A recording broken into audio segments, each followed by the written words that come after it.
विदर्भ संवाद न्यूज़ में आपका स्वागत है। मैं हूं रिजवान खान। आज के इस विशेष कार्यक्रम में हम बात करेंगे महाराष्ट्र के मशहूर उर्दू अखबार इनकलाब के एडिटर शाहिद लतीफ़ साहब से।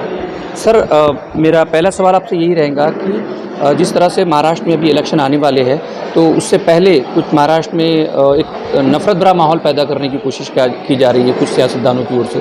तो क्या आप इस इलेक्शन के आने वाले इलेक्शन को इन बयानों से जोड़ के देख सकते हैं? नहीं, मैं इन बयानों से जोड़ के नहीं देखता, इसलिए कि महाराष्ट्र की जो कैफियत है, जो हालत है इस वक्त, वो बहुत अलग है। इससे पहले कोई इलेक्शन ऐसा नहीं हुआ जिसमें इस तरह की हालत हो, है ना। सर, इस बीच एक सवाल ये उठता है कि सरकार की ओर से ये कहा जा रहा है कि जितने चाहे क्वेश्चन रेज हो रहे हो, लेकिन सरकार ने हालिया दिनों में कुछ ऐसे फैसले लिए हैं जिसका उन्हें उनको फ़ायदा मिल सकता है।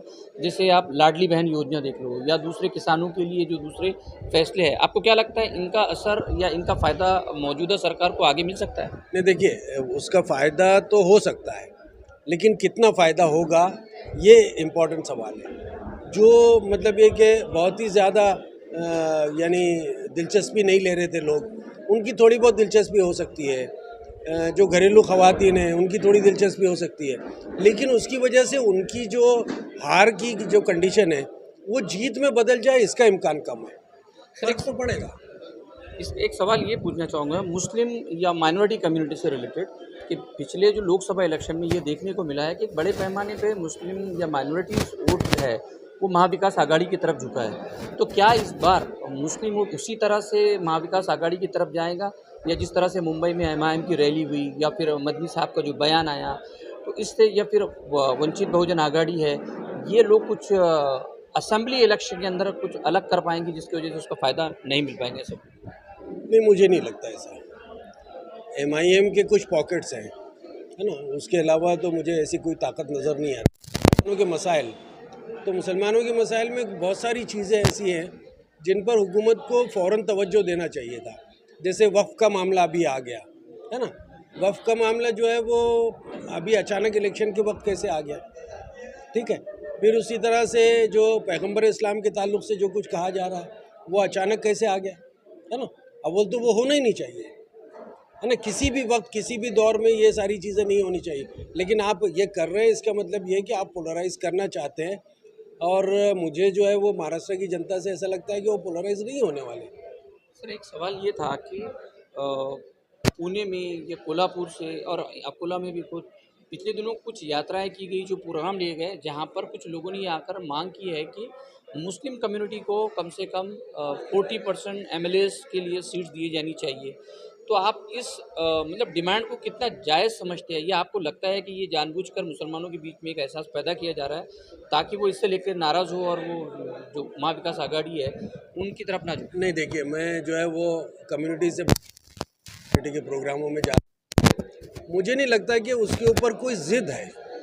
ज़िद नहीं है, ये एक रिक्वेस्ट है ना, ये गुजारिश है कि भाई हमारा जो मुतालबा है, हमारी जो डिमांड है वो बहुत जस्टिफाइड है कि भाई मुसलमानों की इतनी पॉपुलेशन है, उसके हिसाब से उनका ये हक बनता है, वो हक आप दीजिए। अब उसमें से अगर मान लीजिए 40 सीटें आप कह रहे हैं, है ना, 40 नहीं 20 मिल जाती हैं तो भी उस पर इत्तेफा कर लेंगे, 15 मिल जाती है तो उस पर भी ऐसा नाखुश नहीं होंगे, है ना। लेकिन ये कि मैं नहीं समझता कि उसकी वजह से जो है वो कोई ज़िद पैदा हुई है। ज़िद हरगिज़ नहीं है, रिक्वेस्ट है। और मैं समझता हूँ कि कांग्रेस है, एनसीपी है, शिवसेना है, महाविकास आघाड़ी उस चीज़ को कंसिडर करेंगी, है ना। सर, एक आखिरी सवाल कि जिस तरह से भाजपा नेता नीतीश रानी जी अचानक से एक्टिव नज़र आए और उनके लगातार इश्तियाल जो बयानात है, उसको आप किस हिसाब से देखते हैं? मैंने आपसे कहा ना कि ये पोलराइजेशन की कोशिश है, उसके सिवा और कुछ नहीं हो सकता। लेकिन हमें सोसाइटी या पूरा जो महाराष्ट्र का समाज है वो पोलराइज होता हुआ नज़र नहीं आता, और होना भी नहीं चाहिए इसको। इसलिए कि कुछ इश्यूज़ आते हैं और चले जाते हैं। हमको जो है वो जो बुनियादी इश्यूज़ है, जो बेसिक इश्यूज़ है, उस पर जो है वो बात करनी चाहिए, उसी पे मेहनत करनी चाहिए, उसी को लेके इलेक्शन में बढ़ना चाहिए। जैसे बेरोज़गारी है, बहुत बड़ा इशू है, बहुत ही बड़ा इशू है। 45 साल में इतनी बेरोज़गारी नहीं थी जितनी कि अब है। फिर आप देख रहे हैं कि जो वेल्थ का डिस्ट्रीब्यूशन है ना, जो कुछ भी हमारे पास में रिसोर्सेज है उसका डिस्ट्रीब्यूशन देखिए कितना अनइक्वल है। अमीर ज़्यादा अमीर हो रहे हैं, गरीब ज़्यादा गरीब हो रहे हैं। फिर उसके बाद जो अमीर ज़्यादा अमीर हो रहे हैं वो यहाँ पे ठहर भी नहीं रहे हैं, एक नया ट्रेंड ये है कि बहुत ज़्यादा तादाद में करोड़पति बाहर जा रहे हैं, तो वो जो जा रहे हैं वो अपने वतन से बेवफाई कर रहे हैं, एक बात। दूसरी बात ये कि यहाँ की दौलत लेकर जा रहे हैं जो यहाँ रहकर उन्होंने कमाई, तो ये तो अनजस्टिफाइड है बिल्कुल।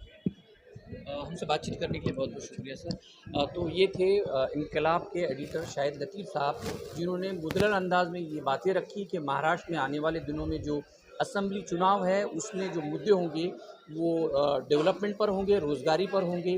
वो जनता फ़िलहाल की गवर्नमेंट से सवाल पूछेंगी, इस तरह के मुद्दे पर होंगे।